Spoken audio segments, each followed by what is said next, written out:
Nitekana umunezero ntangere vyo gusubira kubana namwe banywanyi bacu mubana natwe mu makuru n'ibiganiro vya misi yose tubandanya gushikiriza kuri nombonesha kuri yacu kandi yanyu Muhuza TV. Uyu numwanya tugiye kubageza ko amakuru ibiriko biravugwa bigezwe ko muri kano kanya nga mu gihugu c'u Burundi, akaba ari amakuru tuza kugaruka kuri vyinshi bitandukanye biriko biravugwa hirya no hino, cyane gusa tukaza kugaruka ku biriko biravugwa mu bisata bitandukanye cha politike ndetse n'ibindi vyinshi biriko biravugwa harimo n'igisata c'ubutunzi ngaha mu gihugu c'u Burundi. Nabaye kaze rero mwe mubana natwe mu makuru n'ibiganiro tubashikiriza munsi ku munsi. Ni mu gihe benshi bariko baravuga ko ibiriko biraba ari ubusuma bweruye, cyane bijanye n'iyubakwa ry'isoko shasha ya Bujumbura. Bamwe bati mu myaka 12 iheze Leta imaze gutangaza kenshi imigambi yo kubaka rya house isoko nkuru ya Bujumbura. Inama y'abashikiranganje nayo iramaze kwemeza imigambi hafi 3 itandukanye ijanye no kubaka kirya kibanza, ariko nta kigera gikurikira. Mu mwaka uheze w'ibihumbi 2024 naho haje bishasha. Uwitwa Fabrice Manirakiza yadusasaba president Ndayishimiye ko yoba kirya kibanza bakaco bakabakoresheje imitahe y'abarundi. Atahiganwa na rimwe ribayeho rero president Ndayishimiye yaciye atanga ico kibanza. Muri gitugutu umwaka uheze w'ibihumbi 2024 Fabrice Manirakiza yavuga ko mu ndwi zibiri gusa yaramaze gutoza imitahe ingana n'imiliyari 2 z'amarundi be no miliyoni w'amadolari. Muri ndamukiza uyu mwaka w'ibihumbi 2025 yaravuze ko yaramaze gutoza amafaranga akwiye kugira ngo bakore igice ca mbere cyo kubaka iyo soko. Muri mukakaro kandi naho uyu mwaka w'ibihumbi 2025 yavuze ko amaze gukoresha imiliyari 2 mu gusukura kirya kibanza cahoramwo isoko. Aha benshi barumiwe bumvise ko ibikorwa byo gusukura gusa vyatwaye imiliyari 2 zose. Abatanze imitahe yabo nabo bagumye bavuga ko batazi ica amafaranga yabo ariko arakora. None kandi nanone habaye itangazo rishasha rya Nestor Ntahonuye, umushikiranganje wa mbere wa leta y'u Burundi. Ngisoko nticubatswe na Ubaka Nation Group ya Fabrice Manirakiza, ahubwo leta nayo igiye gushiramwe amafaranga yayo, no kuvuga amakori y'abarundi. Ngo mwishiramwe rishasha rizubaka iyi soko niho leta igiye gushora imitahe yayo. Bamwe bati mbega ya mitahe nayo yamaze gutangwa, ivyayo bizoca bigenda gute? Nta nyishu iratangwa. Benshi bama bibaza ku nguvu zidasanzwe za Fabrice Manirakiza, gusa muri ano makuru ari bimwe tuza kubasangiza cyane bijanye naho Fabrice Manirakiza yoba akura inguvu zo kwiba abene gihugu canke se abashoye imitahe muri Ubaka Nation Group. Bivugwa yuko aribo bari bafise imitahe yo kubaka isoko nkuru ya Bujumbura vyagenze. Byose ntuze gucikanwa, ndagwaye kaze muri ano makuru. Mu munsi umwe barayituriye, mu myaka 12 ntibarayubaka. Isoko nkuru ya Bujumbura yobigiye kubakwa. Umushikiranganje wa mbere Nestor Ntahonuye yaratangaje ko agiye kujaho ishiramwe rishasha rihuza leta y'u Burundi na societe Ubaka Nation Group yo kwa Fabrice Manirakiza. Iryo shiramwe rishasha ngo niryo rizubaka ca kibanza cahoze mu isoko nkuru ya Bujumbura. Kuva iyi soko ituriwe muri nzero umwaka w'ibihumbi 2013 ntaho harura imigambi maze kuvugwa yo kubaka isoko nkuru ya Bujumbura. Hafi buri myaka 3 hamari ikintu gishasha kigira cubake iyo soko. Dusubiye inyuma gatoyi, cya gatanu c'ubutunzi bw'u Burundi catuririwe umunsi umwe. Isoko nkuru ya Bujumbura yari yatanguye kubakwa ku ntwaro ya President Buyoya mu mwaka w'igihumbi 1992. Yuguruwe icese na President Cyprien Ntaryamira ku igenekerezo ya 31 Ntwarante umwaka w'igihumbi 1994. Indwi imwe imbere yuko nawe acetanwa n'indege ya President Juvenal Habyarimana yakororewe i Kanombe mu gihugu c'u Rwanda ku igenekerezo ya 6 ndamukiza umwaka w'igihumbi 1994. Iyi yari isoko ikomeye cyane kuko yarimo ibibanza bishika ibihumbi 3 yakoreramwo abarenga ibihumbi 7. Abahinga bakavuga ko ivyari mu isoko vyangana na 20% vy'ubutunzi bw'u Burundi.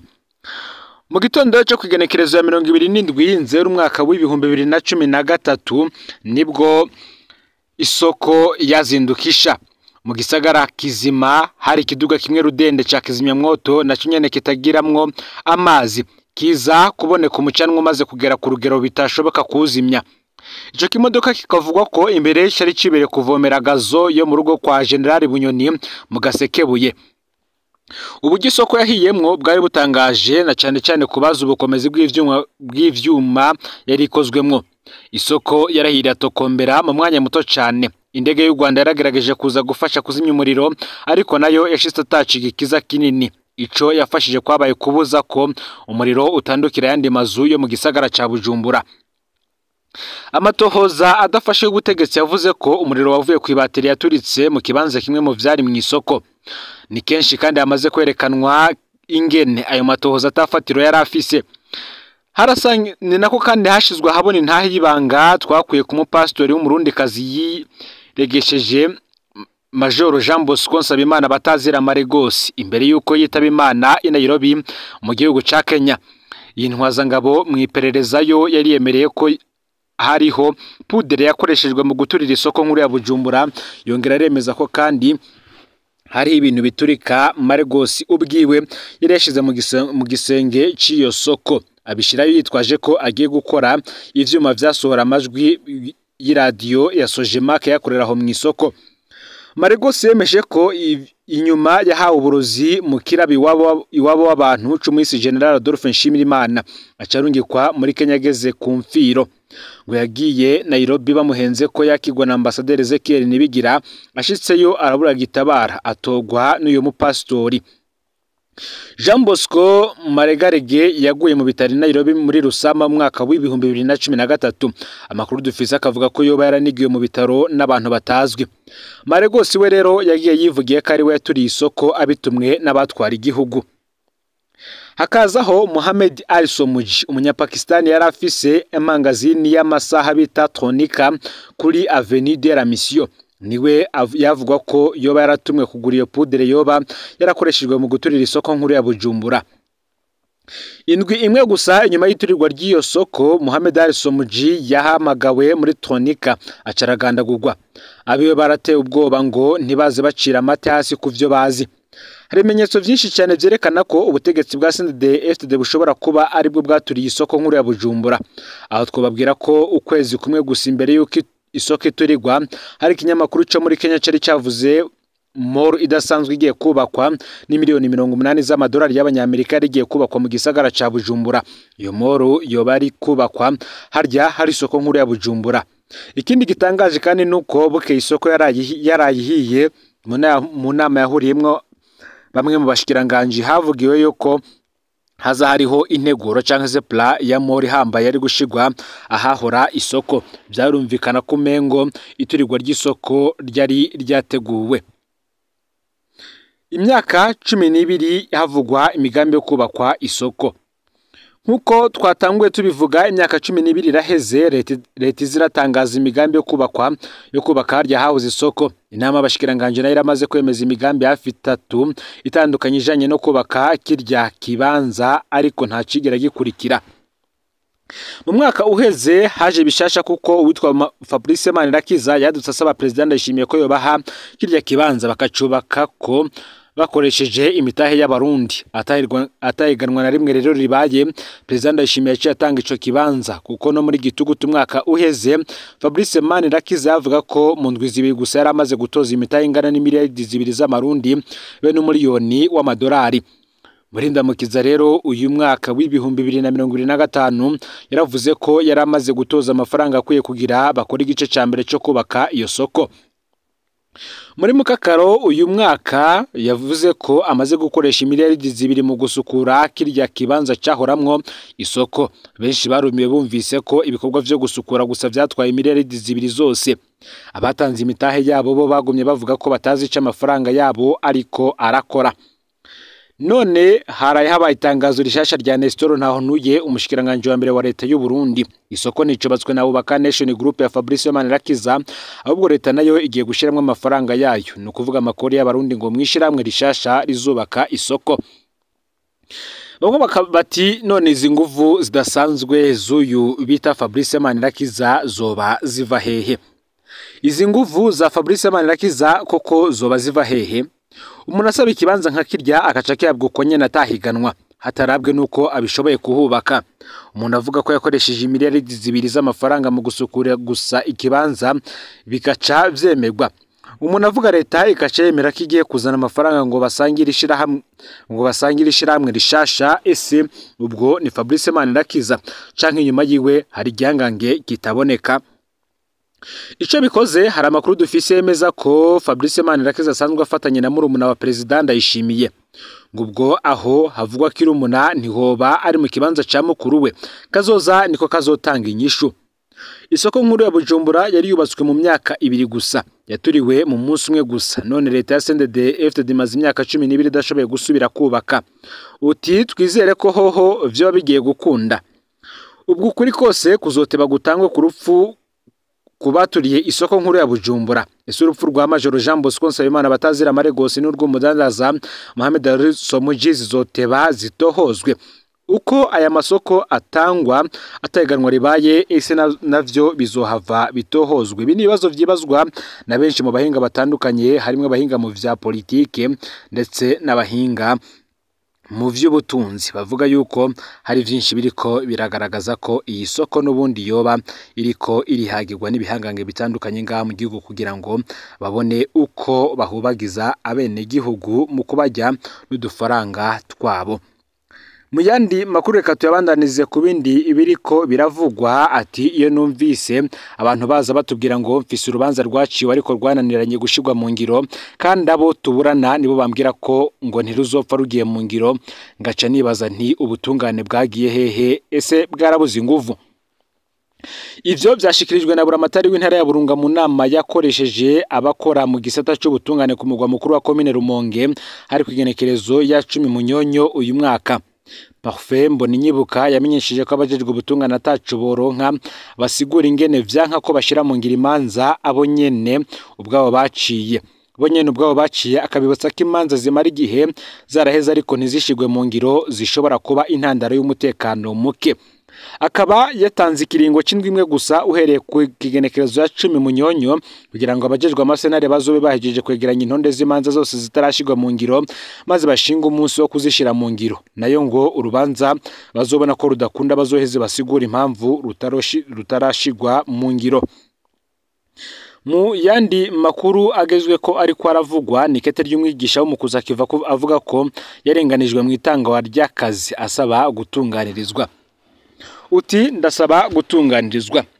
Nyakubahwa mushikiranganje w'indero, ndi niteka ntangera ryo kubitura ubugira kandi ndabasaba ko muntunganiriza ibibazo ngenda mpura navyo mwironka ry'akazi ko bwigishwa. Nitwa Bikorimana Jean Bosco, mvuka mu ntara ya Buhumuza muri komine Ruyigi, zone Butezi w'umutumba Nkongwe. Nakoze concours de recrutement yabigisha mu mwaka w'ibihumbi 2023 ariko ntivyakunze ko ndonka akazi. Aho naciye nja kuri liste d'attente, nacenja kuri liste y'abategereza ku nimero rya mbere. Haciye amezi nagiye mbona wankurikira ku rutonde rw'abarindiriye yaronkejwe akazi. Hibibona naciye ntumbera DC Butezi acambwira ko nanje nasubiriye uwitwa Burihabwa Arcade, ariko mwikete ry'akazi basanze mwikosa. Uwo nasubirira basanze yarasubiriye njewe bivuye ku kunyurana amazina mwikete ry'akazi rya remplacement. Nararondeye na DPR Ruyigi, nawe ambwira nk'ivyo DC Butezi yari yambwiye, acayongera ko ngo ndindire ngo bazoje mu bushikiranganje gukosoza iryo kete. Kubera iryo kete ryari rimaze amezi ritarakosorwa, igenekerezo ya 3 Ntwarante uyu mwaka narishikiye mu bushikiranganje bw'indero kuko nabona bitariko biraje imbere. Nakiriwe nabo muri ressources humaines ndabiganira ivyanje, bararaba mu mashini nyabwonko ikosa bararibona, baca bambwira ko bagiye kurikosora.